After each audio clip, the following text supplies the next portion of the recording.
തേന്മാവിൻ കൊമ്പത്ത് എല്ലാ ദിവസവും രാത്രി 9 മണിക്ക് നമ്മുടെ സ്വന്തം സൺ സൂര്യയിൽ. നിന്റെ കൂട്ടുകാരെല്ലാം അപകടത്തിലായിരിക്കുവാണല്ലേ? അതെന്നെയാ സത്യം. നിന്റെ അമ്മ അവരെയെല്ലാം ഉപദ്രവിക്കോ? അമ്മ ഇതിനകത്ത് കടന്നു കയറിയ എന്റെ കൂട്ടുകാർക്ക് മാത്രമല്ല, മറ്റു പലർക്കും നാശമുണ്ടാവും. അതൊരു പ്രശ്നമാണല്ലോ. എന്ത് ചെയ്യും?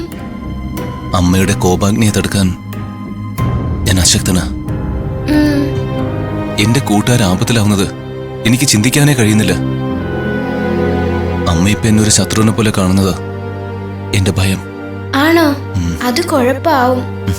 ഞാനൊരു ധർമ്മസങ്കടത്തിലെ കുട്ടൂസേ. അമ്മയെ അനുസരിച്ച എനിക്ക് എന്റെ കൂട്ടുകാരെ നഷ്ടപ്പെടും. അമ്മയെ അവഗണിച്ച ഞാനും എന്റെ കൂട്ടുകാരും അമ്മയുടെ പ്രതികാരത്തിനിരയാവും. ഈ ഊരാ കൊടുക്കുന്ന രക്ഷപ്പെടാൻ ഒരു വഴി പറഞ്ഞതാ കുട്ടൂസേ.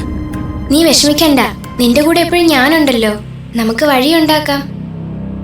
ഇപ്പൊ നീ കൂട്ടുകാർക്ക് ആപത്ത് വരാതെ നോക്കണം.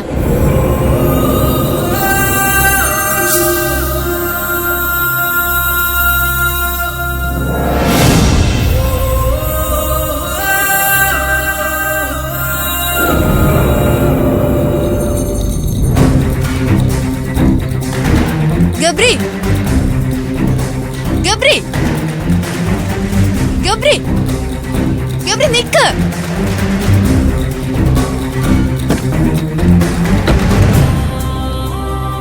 ഗബ്രി, നീ പിണങ്ങി പോവാണോ? നീ പിണങ്ങി പോവാണെന്ന് എനിക്കറിയാം. പ്ലീസ്, ഞാൻ പറയുന്ന ഒന്ന് കേക്ക്. നീ പറയുന്ന കേൾക്കാൻ പറ്റിയ സ്ഥലമല്ല ഇത്.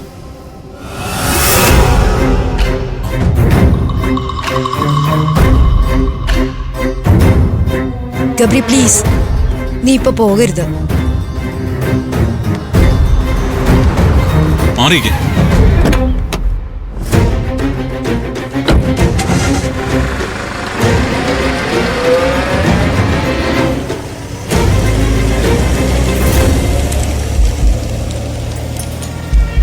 ഗബ്രി പിണങ്ങി പോയിരിക്കുവാണല്ലോ. എന്തിനാ പിണങ്ങി പോയതൊന്നും മനസ്സിലാവുന്നുമില്ലല്ലോ.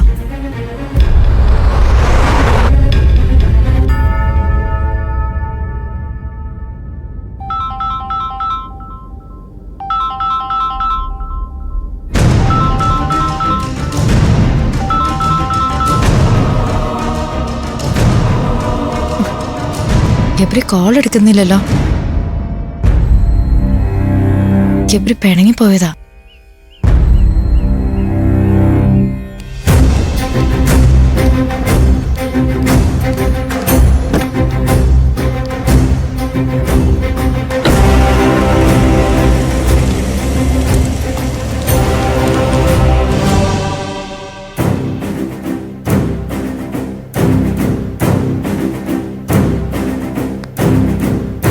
സാർ, ആ അൺനോൺ നമ്പറുകളെ കുറിച്ചുള്ള സൂചനകൾ നമ്മൾ ഇനി അവഗണിക്കരുത്. ഇക്കാര്യം ഞാൻ മുമ്പ് സാറിനോട് പറഞ്ഞിട്ടുള്ളതാണ്. ആ കാൾ ഒരാൾക്കല്ല, പലർക്കും വന്നിട്ടുണ്ട്. ഇപ്പൊ അങ്ങനെ ഒരു കോൾ വന്നതിന് സാക്ഷി ഉണ്ടായിരിക്കുന്നു, ഡോക്ടർ എമിലി.